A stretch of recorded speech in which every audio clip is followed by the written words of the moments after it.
கைலாசம் மிக மூத்ததுமான ஞானத்தின் வெளிப்பாடான சனாதன ஹிந்து தர்மத்தின் மறுமலர்ச்சி நாடு. It's an ancient, enlightened, Sanatana Hindu civilizational nation. கைலாச நாடு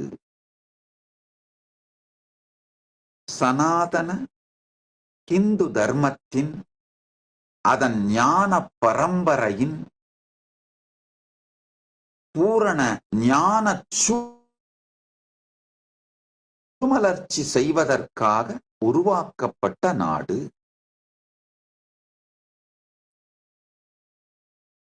விதை வங்கி போல, சீட் பேங்க் மாதிரி ஒரு இடத்திலாவது சனாதன ஹிந்து தர்மத்தின் ஞான சூழலியலை புனரமைத்து உயிரோடு வைக்க வேண்டும். அதனுடைய பொற்காலத்தில் சனாதன ஹிந்து தர்மம் தன்னுடைய பொற்காலத்தில் எவ்வாறு இருந்ததோ அதேபோல் புனரமைக்கப்பட்டு அமைக்கப்பட்டதுதான் இந்த கைலாசா தேசம்.